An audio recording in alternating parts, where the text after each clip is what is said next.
Hi everyone, this is Miss Lindy from the library. I'm so happy to see you all.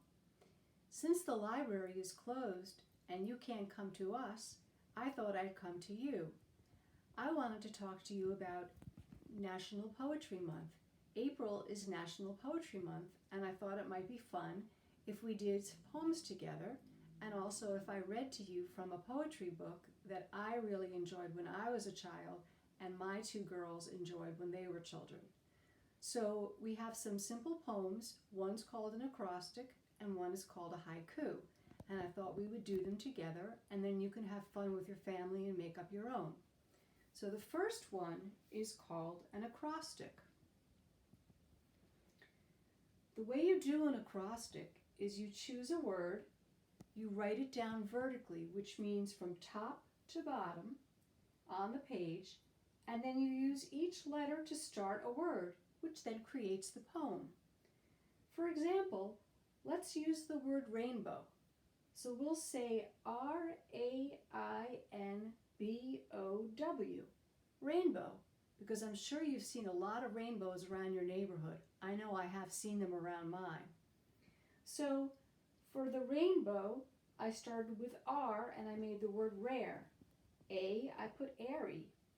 I did imagine. N, I did nature. B, brightens. O, hour. And W, world. So I just made a poem that says rare, airy, imagine nature, brightens our world. And that started with the word rainbow. Here's another example. The word hope, something that we all feel very strongly, is a very good thing to keep us going these days.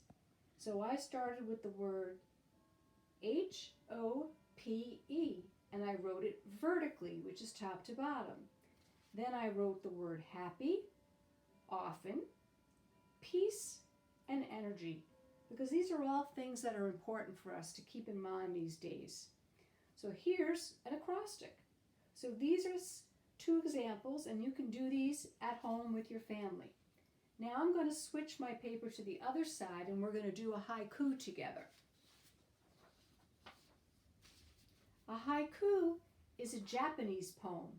It's from the words starting verse in Japanese. Now this might sound complicated, but trust me, it isn't, so stay with me. It's a 3-line poem with 17 syllables total.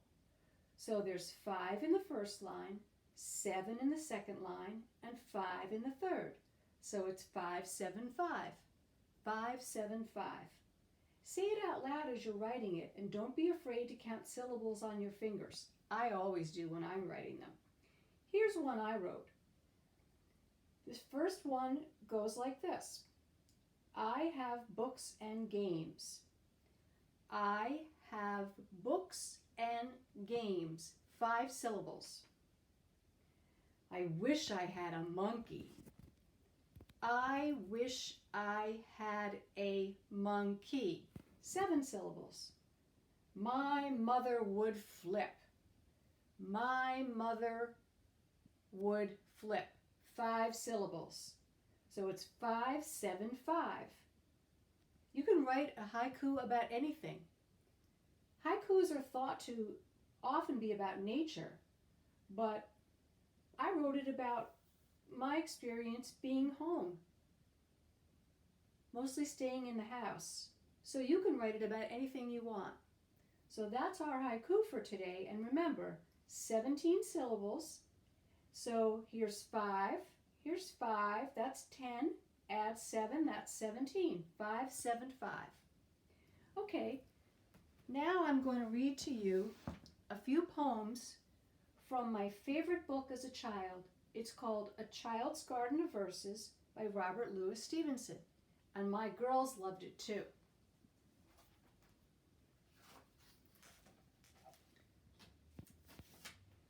The first poem I'm going to share with you is called The Wind. The illustrations are beautiful. I saw you toss the kites on high and blow the birds about the sky, and all around I heard you pass like ladies' skirts across the grass, O wind a-blowing all day long, O wind that sings so loud a song, I saw the different things you did, but always you yourself you hid. I felt you push, I heard you call, and I could not see yourself at all. O wind a-blowing all day long, O wind that sings so loud a song, O you that are so strong and cold, O blower, are you young or old? Are you a beast of field and tree, or just a stronger child than me? O wind a-blowing all day long, O wind that sings so loud a song. That was about the wind and about it not being known or seen. Here's two more I'm going to share with you. This one is called The Swing, and I think swinging as a child is one of the most simple pleasures we have. How do you like to go up in a swing, up in the air so blue? Oh, I do think it is the pleasantest thing, excuse me, ever a child can do.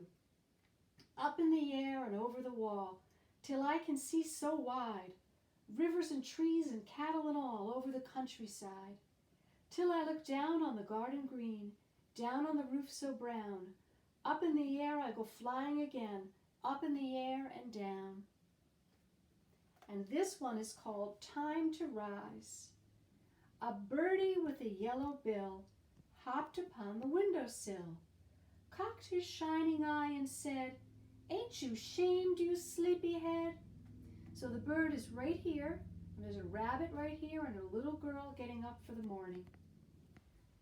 And I think I have one more to share with you. This one is something that we're doing a lot of these days called Picture Books in Winter. Summer fading, winter comes, frosty mornings, tingling thumbs, window robins, winter rooks, and the picture storybooks. Water now is turned to stone, Mom and I can walk upon. Still we find the flowing brooks in the picture storybooks.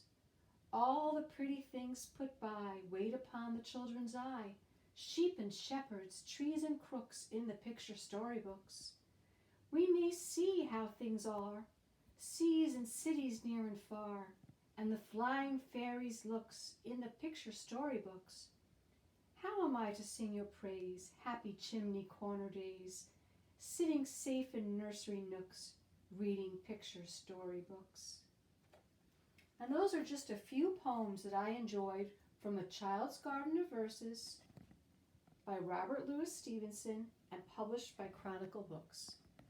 I hope you enjoyed learning some poems, and you'll write some on your own, and you can send them to us at the library, and we'll see you when we're open, and I hope you stay well, and I miss you all.